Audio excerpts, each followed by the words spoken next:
Sur les bords de mer de Jean-Jacques Morvan, on démarre notre grand journal. On a la chance de rencontrer 4 personnes, 2 couples. Le titre du grand journal, c'est Être couple d'antiquaires. Par la suite, on parlera d'impressionnisme et post-impressionnisme et continuera notre histoire à travers des tableaux magnifiques.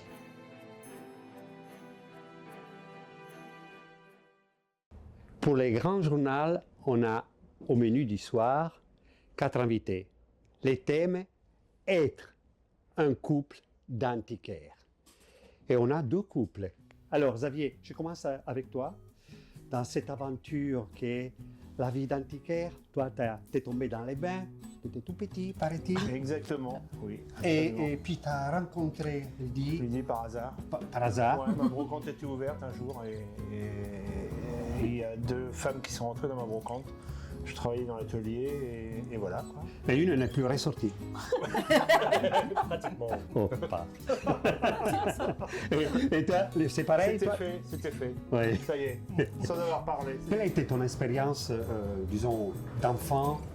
Ah bah, je m'en rappelle, oui, c'était le mercredi après-midi. Mon père il nous emmenait à Dreux, voir le samedi aussi, avec mes 2 autres frangines. On attendait des heures et des heures sur la banquette arrière de la R12 Break. Et on en avait marre des brocantes, mais marre que mon père rentre là-dedans, cherche, tourne, regarde. Enfin voilà, des heures et des heures. Et nous on attendait avec le pif gadget. Et le petit gadget a monté, ça y est, on avait fait le tour, on s'était prêté avec mes frangines, hop, on en avait marre et on attendait encore, voilà. Donc ça s'est fait quand même pendant plusieurs mois, hein, et après, bon, on préférait rester à la maison, hein, quand même, voilà. Et on s'est dit, la brocante antiquité, c'est pas pour nous. Et maintenant, c'est ta vie. Oui, alors pourquoi? Parce qu'avec ma première femme, il fallait bien meubler notre premier appartement. Et moi, les meubles neufs, ça ne m'intéressait pas. Et papa avait souvent, à l'époque, il y avait beaucoup de meubles. Et on a trouvé un premier petit buffet en merisier et une petite table. Et puis voilà, c'était parti. Voilà. Et toi, tu es arrivé donc de notre horizon. Alors moi j'avais quand même des parents chineurs, notamment maman qui chinait tout ce qui était articles de mode, les chapeaux, les colifichets et tout, et mon père passionné de meubles. Donc souvent le dimanche j'avais ou avec l'un ou avec l'autre pour chiner, et puis oui, c'était rapidement une passion quand même, bien sûr. Ouais. J'allais au lycée avec des choses un peu bizarres, un peu décalées, des chapeaux, des plumes, des choses, et que j'avais chiné le dimanche, puis j'aimais bien. Vraiment, j'aimais bien. Tu devenais l'événement du lycée. Voilà, tout à fait. J'ai une prof d'histoire un jour qui m'a fait défiler sur l'estrade. Allez-y, montrez-nous vos trouvailles du dimanche. Voilà. La brocante, tu l'avais déjà dans les sangs. Oui, tout à fait. Alexandra et Michele. Alexandra, toi, t'es arrivée comment dans ce monde? Alors moi, mes parents ne sont pas du tout du milieu, loin de là. Mais quand j'étais petite, on m'emmenait, enfin mes parents ou mes grands-parents d'ailleurs, m'emmenaient tout le temps voir les châteaux de la Loire à l'époque. Parce que ma mère adorait ça. Et du coup, quand j'étais petite, j'étais fascinée par les objets, les meubles, les lustres, les rideaux, enfin tout ce que je voyais dans les châteaux. Et donc je rêvais, comme toutes les petites filles, de devenir princesse un jour et avoir un château. Comme tout le monde, alors j'ai pas de château, mais j'arrive à avoir les meubles, petit à petit. Mais voilà, j'ai commencé, pas du tout, en fait, j'avais pas du tout le même milieu professionnel. Et c'est quand ma grand-mère est décédée, en fait, que j'ai récupéré un grenier avec un tas d'objets qu'il fallait que je vide, parce que ma mère voulait rien garder. Elle m'a dit, oh, tu viens, tu enlèves tout ça, je ne veux pas voir ça, c'est des vieilleries. Et j'ai commencé à garder un peu tout. J'ai ouvert un petit dépôt-vente dans une petite ville, parce que j'avais pas de moyens, pas d'argent pour ouvrir une boutique, il fallait acheter des objets, je ne pouvais pas. Donc j'ai mis les objets de ma grand-mère dedans, et j'ai marqué vendu, sur certains objets, pour démarrer un peu, et les gens m'ont apporté des objets, on vendait vaisselle, meubles, j'ai fait un peu de vêtements aussi, un peu de tout au départ, et j'ai démarré comme ça. La typique formation sous l'État. Oui, à l'époque internet il n'y avait pas trop, donc j'ai acheté des livres, j'ai dû me renseigner, et puis avec des collègues on a commencé à se faire quelques amis dans les collègues, et puis petit à petit on a pris un meuble, on a fait alors ça c'est style, c'est époque, bon il fallait chercher, et puis c'est devenu hyper intéressant, plus on creusait, plus c'était intéressant, et plus j'adorais ça. Et puis ça a évolué au fil des années, quoi. Et puis Michele est arrivé dans ta vie? Non, Michele, on était déjà ensemble bien avant. Donc on est dans un milieu artistique au départ. Oui, oui. Tu étais un acrobate, tu faisais l'acteur, tu étais dans les comédies de l'art. Ah ben oui, donc maintenant tu peux exploiter ton savoir. Artistique.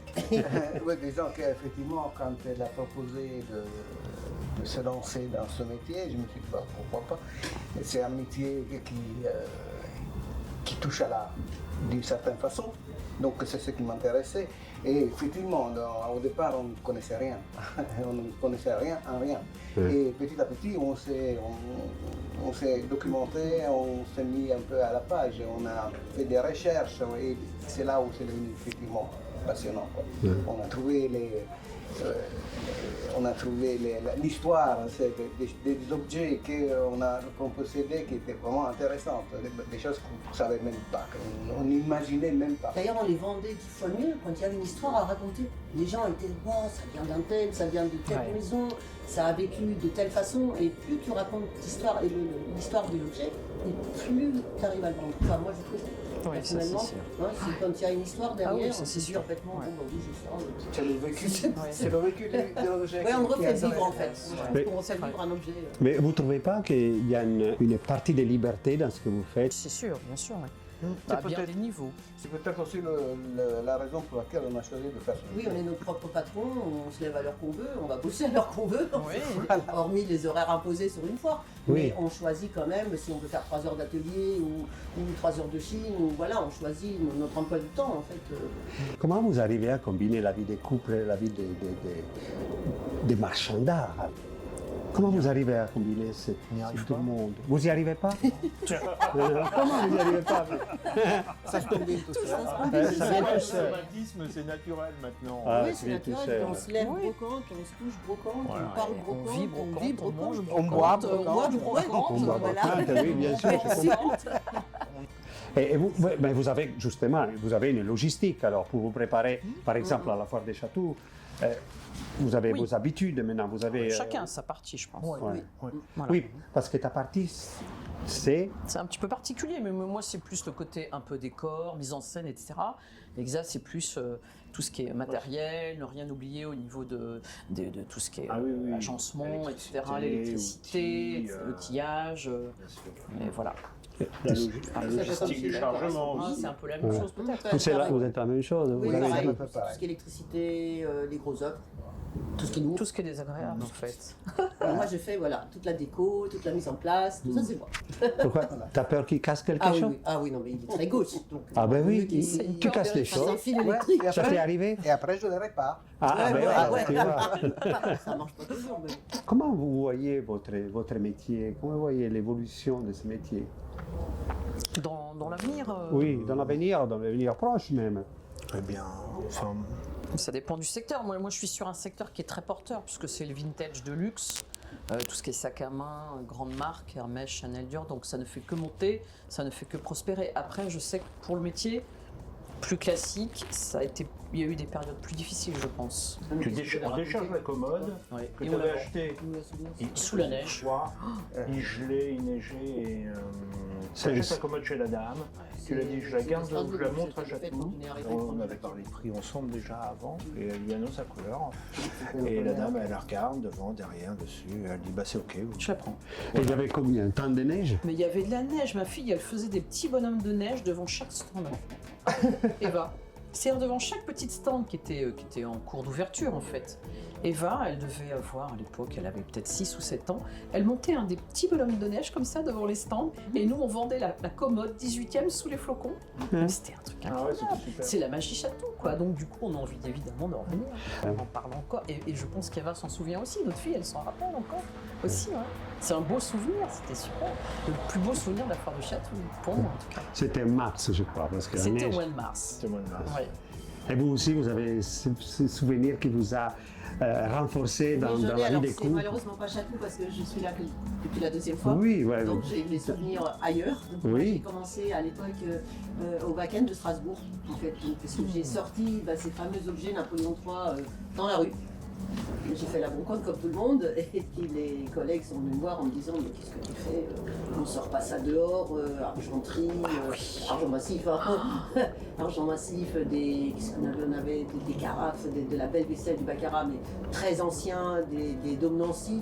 Enfin, vraiment des choses que... D'égaler. Ouais, on m'a dit, mais tu mets pas ça là, il faut que tu ailles dans un salon, tu peux pas vendre ça ici.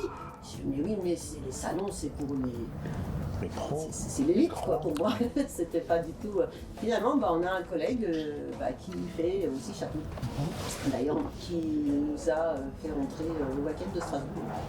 Et quand j'ai fait le premier salon et j'ai fait ma première vente, on était extasiés de tout, de l'ambiance, de la clientèle, C'était pas du tout comme dehors quand on fait les petites rencontres. Et je me suis dit, c'est ça, c'est ma place. C'est pour moi ça. Et c'était son rêve. Elle ne demandait que ça. Chatou, c'était un rêve, mais comme on avait des enfants, on ne pouvait pas s'absenter 2 semaines, c'était impossible.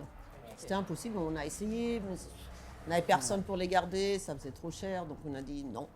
Et puis c'est cette année, enfin, quand la dernière est partie de la maison, qu'on s'est dit, allez, on tente. On tente. Et voilà, on est content d'être là et c'est super, j'aime beaucoup. Voilà, être un couple d'antiquaires. Hein? Je vous ai rencontrés, on a pu discuter un petit peu. Et maintenant, on passe à la bibliothèque pour la suite du Grand Journal. À tout de suite. On a une invitée de prestige. Catherine, bienvenue. Bonjour. Je suis très contente de te recevoir parce que ça faisait vraiment un bon bout de temps que je ne t'ai pas vu. Hein? Ça fait peut-être plus d'1 an. Oui, on se croise. On se croise tout le Voilà. temps. Et je veux profiter de ton savoir pour discuter de l'impressionnisme et du post-impressionnisme. Oui. Alors, raconte-moi comment tout cela est arrivé. En fait, en plus, on en a beaucoup parlé avec l'exposition qui était vraiment chouette à Orsay, je ne sais pas si tu as vu, Oui. où vraiment, l'exposition, en plus, elle était vraiment révélatrice de ce qui s'est passé à cette époque-là, en 1874, quand il y a eu donc l'exposition chez Nadar, parce que ce groupe de peintres, en fait, il y avait une rupture avec ce que les gens avaient l'habitude de voir, une peinture plus naturaliste, et c'est vrai que les gens n'ont pas compris ces peintures avec des couleurs, ils disaient mais non, il n'y a pas du rouge, du vert dans les visages, enfin ils ne comprenaient pas ce qui se passait. Et en fait le cheminement des impressionnistes, c'est venu petit à petit bien sûr, hein, comme dans les peintres de Barbizon, comme Charles d'Aubigny qui a vraiment encouragé les impressionnistes dans cette voie, parce que lui-même avait ouvert cette voie des peintres qui venaient peindre sur nature, dans la nature, au lieu de peindre dans leur atelier, pour capter la lumière, voilà. Et en fait, c'est ça, les impressionnistes, en fait, c'était un peu une dictade quand le critique a dit impressionniste, mais c'était exactement ça. Ce qu'ils voulaient, c'était pas peindre la nature, c'était peindre leur impression, l'impression qu'ils avaient de l'instant où ils voyaient les feuillages, les paysages, voilà. Disons que c'était vraiment un besoin artistique de casser des institutions, des structures presque. Une académie, voilà. Oui, voilà. Et en fait, on dit les impressionnistes, mais c'est pas une école. C'est une connivence de gens qui avaient le même goût pour la nature, pour cette sensibilité et sortir un peu de l'académisme, du dessin bien fait, des choses bien faites. Et c'est pour ça aussi que le public n'a pas compris, parce qu'ils avaient l'impression que ces gens-là ne savaient rien de ce qu'avaient fait les grands peintres avant eux. Alors qu'au contraire, c'était fort de leur formation. Surtout que c'était quand même des peintres, ils savaient dessiner, ils savaient peindre. Oui. Donc ils avaient vraiment... ils s'étaient pas fait de la violence. Voilà. En fait, non, c'était naturel, même sensibilité. Voilà, qui les a unis, parce que sinon quand on dit une école, les écoles précédentes, c'était vraiment des gens qui peignaient un peu de la même façon, qui étaient un peu interchangeables. Mais là, vous voyez un Renoir, vous voyez un Monet, c'est pas la même chose. Mais il émane quelque chose de semblable. Et en fait, c'est ça, c'est vraiment des individus. En fait, l'impressionnisme, on dit il y a eu 8 expositions vraiment impressionnistes entre 1874 et 1886. Où vraiment c'était un noyau de peintres qui s'est réuni. Et après, donc, c'est Fénéon, un grand collectionneur et journaliste, je ne sais pas si tu connais, qui a parlé de néo-impressionnisme ou post-impressionniste. Et de là, parce que suite à eux, il y a plein de gens qui se sont mis à chercher comme eux. Ils avaient ouvert une boîte où ça a changé, c'est que autant les premiers impressionnistes, c'était de la sensibilité, de l'instinct. Et là, sont venus des gens comme Seurat, qui ont voulu un peu poser un peu de la science là-dessus, parce qu'il y a eu des études sur la diffraction de la lumière. Et donc, c'est lui qui a introduit le pointillisme, parce qu'il s'est aperçu qu'en mettant une touche de vert à côté d'une rouge, ils sont arrivés presque à, je dirais, codifier. Et alors, ça n'a pas duré longtemps, parce que même des gens comme Pissarro, ça l'a intéressé, cette nouvelle façon de voir l'impressionnisme.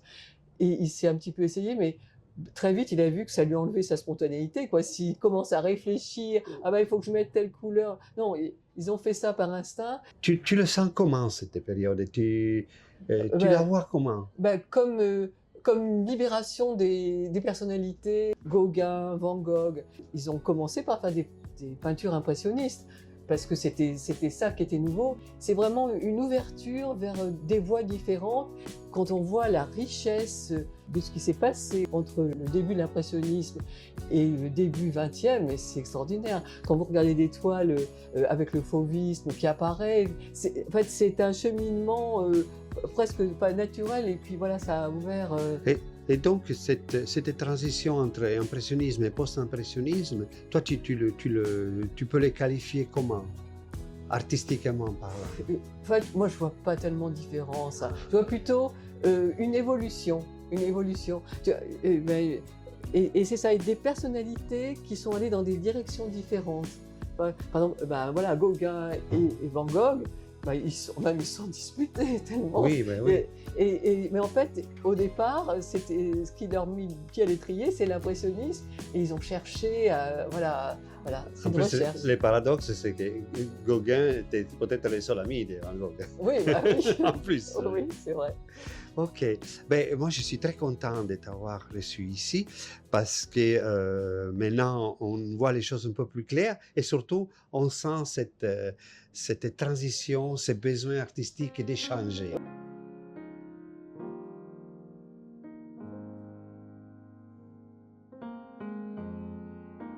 Voilà, Comme je disais que tu vis des peintures, donc c'est la personne. Comment tu peux vivre avec autant de beauté, autant de couleurs, hein?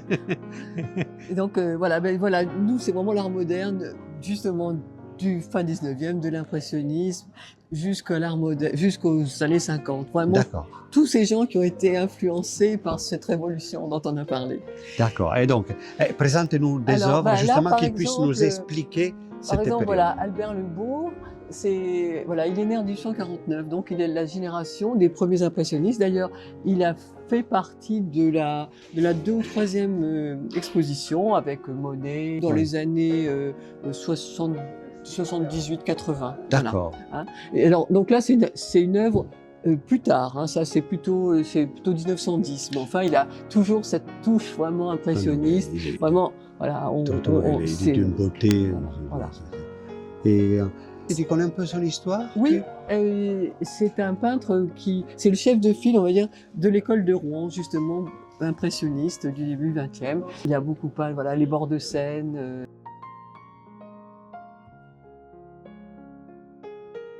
Armand Guillaumin aussi est un peintre qui est de la même génération, qui a exposé avec les impressionnistes dans les années 1880. Et lui aussi, il a beaucoup peint dans la vallée de la Creuse, où Monet est venu. Et c'est un petit peu, ils ont peint ensemble. Ils ont retrouvé un peu une nature sauvage là-bas. D'accord. Donc ils parlaient avec leur chevalet sur les dos et ils y allaient. Et il y avait beaucoup de bruyère, et ces mauves sont vraiment caractéristiques de cette peinture-là. Et donc là, c'est un pastel, mais avec cette touche impressionniste, qui est quand même, alors que le pastel quelquefois est très, quand tu regardes les portraits 18e, c'est très lisse, alors que là, il y a la touche impressionniste. Beaucoup de sfumato d'habitude. Là, on voit plus sur les... Et puis tu m'avais parlé aussi de lui. Là c'est vraiment impressionniste. Et là, on parlait de post-impressionnisme justement avec des gens qui expérimentent, qui veulent un petit peu pousser la recherche. Et alors Victor Charton, c'est un peintre, donc lui, un petit peu plus jeune, puisqu'il est né en 64, 20 ans après, il avait un impressionnisme vraiment particulier. Et là, il peint, on parle d'expérimentation, alors il est expérimenté de peindre sur de la finette. Il crée une profondeur en même temps. Et voilà un post-impressionniste, ce dont on parlait. Oui. Un autre aussi qui est intéressant, Chamaillard. On parlait de l'impressionnisme avec Gauguin. Et donc, Oui, ça c'est voilà, Gauguin, voilà, ça c'est voilà. à Et Pont-Aven, donc oui. l'impressionnisme dans l'école de Pont-Aven, parce que justement comme en Creuse, ils avaient trouvé à la Bretagne aussi, c'était une région sauvage. Et donc il a travaillé avec Gauguin. Plus tard, dans les années 1910, là on est plus proche de Bonnard, impressionniste au départ, et puis une évolution avec des touches plus larges que les impressionnistes, mais on voit qu'on est issu de... Voilà. Ouais, mais il y a toujours cette force, Voilà. il y a du vent, il y a les nuages et puis qui cette bougent. couleur juxtaposée comme ça qui... Ouais. Voilà. On sent, Ouais. on sent ce qui vivait. Par contre, avant de nous quitter, je voudrais tu nous présentes Olivier parce que c'est ton. Oui, oui, Olivier, bien, parce que Donc, avec vous Olivier, travaillez ensemble depuis longtemps. Vous avez. Ça ne se regarde pas souvent. Ah oui, comment? On a une passion commune, c'est ce Oui. qui nous a amené de devenir marchand d'ailleurs. Bah oui, c'est parce ça. que voilà, et c'est vrai que on a évolué ensemble donc dans notre goût de la peinture, et voilà, c'est ce qui nous a fait devenir marchands. Et déjà, votre bibliothèque est parlante. Hein? Oui. Bon. Et ça, on aime bien avoir des livres parce que les gens qui découvrent un tableau, ben, c'est bien de voir d'autres œuvres du même peintre. Oui. Ça permet de... Et en plus, je trouve que c'est rassurant et instructif. Donc, Voilà, qu'est-ce qu'on veut de plus? Ben voilà. Et puis alors en plus, de la même façon que quand on connaît un peintre, on est attiré par lui, on connaît mieux sa peinture parce qu'on a une connivence. Pareil, quand on découvre un peintre, on aime, c'est ce que tu dis, être rassuré. Ah ben oui, son univers me plaît, sa sensibilité, Oui. voilà. Et on se glisse un peu plus dans la lumière et la couleur de chaque peintre. Et puis en plus, un peintre n'a pas, évidemment, il y a une évolution dans son œuvre. Donc sur, je sais pas, 50 ans de carrière, il y a des choses différentes. Et c'est bien de voir l'évolution, justement. Ouais, parfois. Ce qu'on voit dans une rétrospective, par exemple, dans une exposition, c'est toujours très intéressant de voir comment il est passé d'une période à une autre, les influences qu'il a eues, etc. Et ça, on ne le voit pas si on découvre simplement un tableau. Bon, on va quitter Tempera, ce couple magnifique, parce qu'on doit continuer notre parcours historique sous le mouvement de la peinture. Un petit peu plus tard, oui. Un peu plus tard, voilà. C'est bien aussi.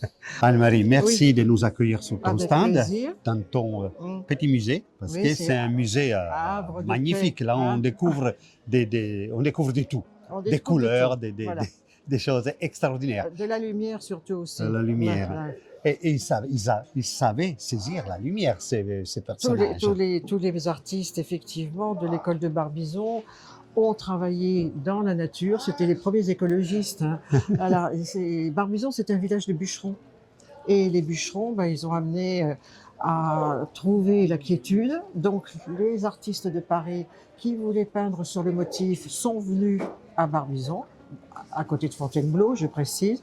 Et donc là, ils ont trouvé comme sujet, comme thème, les arbres. Les arbres, c'est la vie. Les arbres, c'est la sève. Donc ça, c'est capital, c'est formidable. Donc, Tu peux m'accompagner oui, je dans t'accompagne. ce... Alors, dans ce havre de paix, de calme, de quiétude, vous avez Paul-Désiré Trouillebert, qui était considéré à l'époque comme le Corot du pauvre, parce qu'il valait moins cher que le maître. Donc c'était un de ses élèves. Le maître travaillait à Ville-d'Avray. Lui, Trouillebert, plantait son chevalet à Barbizon ou dans la région, ou alors dans le Limousin. Voilà. Et enfin dans le pays de Loire, plutôt pays d'Anjou. Les pays de le Limousin, c'était plutôt la famille Dupré, les Victor et Jules Dupré, qui étaient aussi des amis intimes de Trouillebert. Et comme tous les petits maîtres du 19e siècle, eh bien, ils se retrouvaient tous à l'auberge Gannes pour rire, pour chanter, pour faire la fête, mais pour peindre surtout. Et c'est ce qu'ils nous ont laissé, la couleur, la lumière, et ça a été le début aussi de l'impressionnisme. On les appelait les peintres pré-impressionnistes. Voilà.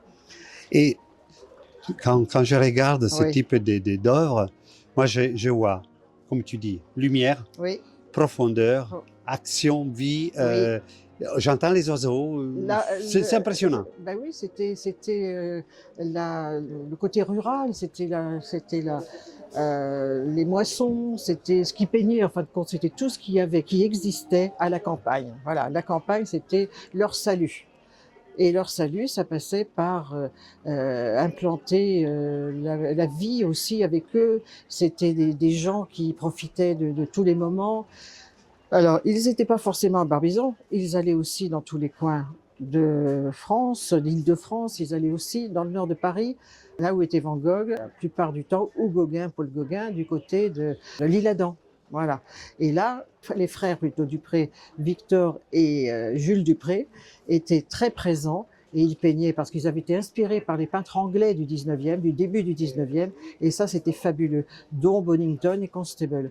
Et ils ont apporté aussi une autre façon de voir les paysages au 19e, mais toujours pareil, avec le côté naturaliste sur le motif, voilà, c'est ma vie. Et outre ça, il y avait tous les peintres animaliers, puisque à Barbizon, vous aviez aussi les chèvres, les moutons, les vaches, les poules, et là vous en avez d'autres, vous avez regardé les poulaillers comme ils sont beaux. C'était l'école de une sensibilité exacerbée par leur envie de vivre. Ils n'avaient pas de moyens forcément, donc il fallait qu'ils trouvent une substance à l'écriture, à leur devenir. Et puis maintenant, bon, on en profite. Voilà, c'est ça le but de l'histoire. Donc tu arrives encore à trouver Oui, bien sûr. Il y a des collections. Puis je récupère aussi, il y a des enfants de collectionneurs qui passent à autre chose, qui préfèrent le contemporain, la peinture contemporaine, donc qui vendent les tableaux de leurs parents. Mais bon, ça c'est un épiphénomène. On les retrouve dans les successions en vente publique. Oui, j'arrive à en trouver, bien sûr. Alors là, j'ai pas beaucoup de peintres de Barbizon puisque j'en ai vendu. Bon, et c'est ma carrière dont je parle, puisque ma carrière, elle date depuis 50 ans. De bons et loyaux services avec la peinture. Voilà. Ouais. Non, mais c'est vrai justement. La chose intéressante, c'est que tu as glissé dans cette époque. Tu as glissé dans ces moments artistiques. Tout à fait. Mon père était dessinateur publicitaire et papa était aussi aquarelliste. Et donc, il m'a appris à regarder, à voir la lumière. Et ça a été une école vivante. Voilà. Et donc, moi qui ne sais pas peindre, en fait, j'ai appris à aimer les peintres, qui sont tous décédés, mais pour les présenter, effectivement. Moi, j'adore les natures mortes, parce que la nature morte, c'est la nature de la vie aussi. C'est tous les objets familiers que vous voyez tous les jours sur votre table. C'est ça qui est fantastique, le travail de chaque artiste. Et puis, il n'y a pas que l'école de Barbizon. Vous avez plein d'autres, en symbiose, vous avez d'autres écoles. Vous avez l'école normande avec les peintres de Normandie, de l'école normande que je présente aussi. Et ça a été une carrière que je continue parce que je suis passionnée, parce que j'ai envie de faire plaisir. Voilà, c'est ça qui m'apporte. Je fais plaisir, mais j'essaye de faire plaisir en montrant ce que j'aime. Ça veut dire que la peinture, en 2 mots, c'est ta vie. Ah, c'est ma vie, oui, c'est une passion, mais j'arrêterai pas. Voilà, donc j'espère pouvoir continuer le plus longtemps possible. Je suis avec toi. Merci. Pour ça, je suis avec toi. Oui. Bon, on va continuer l'histoire de la peinture. Oui. On va passer vers d'autres artistes. D'autres artistes, contemporains plutôt aussi. Il y en a. Oui, parce qu'on a cette soif de savoir, de toute de façon, connaître. depuis l'aube des temps, la peinture rupestre existait. Donc Oui, maintenant, voilà. on revient quelque part à la peinture rupestre parce que c'est vrai. Hein, c'est vrai. Si on analyse bien, un coup de bombe sur un mur, exactement, ça pourrait... les tags, c'est ça. Voilà. C'est tag. C'est tag. Voilà. Et moi, c'est mon dada, tout ça. Voilà. Je te remercie beaucoup de nous avoir accueillis sur ton stand. Avec plaisir. Laurent, plaisir de te rencontrer à nouveau. Nous, on continue notre parcours artistique, mouvement artistique. Est-ce que tu peux nous présenter la suite? Alors la suite, elle est devant vous, la suite. La suite, elle passe par Gustave Bolin, qui est ce peintre d'origine suédoise, français, qui est né à Stockholm et qui est venu vivre en France à l'âge de 10 ans. Voilà. Et qui a un parcours très particulier. Et je vais vous en parler et je vais le mettre en parallèle avec un artiste très très connu qui s'appelle Nicolas de Staël, que tout le monde connaît. Je vais en parler parce qu'il a suivi la même trajectoire. C'est-à-dire qu'il a commencé avec une peinture qui était figurative, Alors figuratif, pas figuratif, avec des personnages très clairement. Figuratif à la Nicolas de Staël. Après, il a évolué vers ce qu'il appelait lui la peinture non figurative, pas abstraite, non figurative, pour après, à la fin de sa vie, revenir sur une peinture figurative. Ce qui est très intéressant. Ce qui est intéressant aussi, c'est que Gustave Boline a exposé aussi dans les années 50 à Antibes avec Nicolas de Staël. Voilà. Et ce qu'on aime dans cette peinture des années 70-75, figure non figurative abstraite, c'est la définition d'abstraction, c'est-à-dire on va aimer une œuvre, une peinture pour les formes et les couleurs. Donc, qui laisse place à l'imagination, on appelle ça une composition parce que chacun va y voir ce qu'il veut. C'est une composition, il n'y a pas de représentation précise. Voilà. Les cercles se superposent, voilà, comme s'il y avait des calques les uns sur les autres, avec des ronds plus ou moins uniformes, colorés. Mais c'est vraiment un mouvement artistique qui s'est déroulé à cette époque. Alors nous, on est un petit peu en retard par rapport aux Américains, mais ça reste l'abstraction française d'après-guerre. Voilà, dans les années 70, voilà, il y a une école française de l'abstraction et Gustave Boline en fait partie. Voilà, c'est ce qu'on appelle un petit maître de la peinture française. Et selon toi, comment est arrivé ce mouvement de l'abstraction? Il est arrivé de l'Amérique. Une forme de révolution, une forme un peu... Voilà. C'est peut-être même un petit peu plus profond que ça, c'est-à-dire la France, le pays des Lumières, on a toujours été devant la scène mondiale pour l'art. Voilà. La peinture, c'est la France. Voilà, ça a toujours été la France. Et à partir des années après-guerre, c'est comme s'il y avait une petite cabale contre la France, c'est-à-dire les Américains, les Allemands, les Anglais. Bon, ça suffit maintenant des Français. Ils sont le devant de la scène depuis 100 ans, 150 ans. On va essayer de prendre la... Malheureusement, ils ont réussi parce que la peinture américaine d'après-guerre a pris le dessus. Voilà, c'est Rothko, c'est tous ces peintres-là. Mais en France, on a d'excellents artistes également qui ont peint de très belles œuvres, dont Gustave Boline. Boline, mais c'est vrai que si on regarde l'Amérique avec Warhol, Pollock, ils ont vraiment révolutionné les Ils ont révolutionné, voilà. Ils nous ont ouvert les yeux vers d'autres horizons. Ouverture totale, c'est l'Amérique où tout est permis. En France, on est beaucoup plus attaché à nos valeurs traditionnelles, conservateurs. C'est le conservatisme à la française. Ça a du bon, ça a du mauvais. Il faut prendre ce qu'il y a de meilleur toujours. Laurent, je te remercie de nous avoir accueillis ici pour découvrir ton art, savoir proposer des belles œuvres. Notre émission arrive à terme. N'oubliez pas de vous abonner, liker. J'espère que l'émission vous a plu. Et sur cela, on vous dit au revoir et à très bientôt.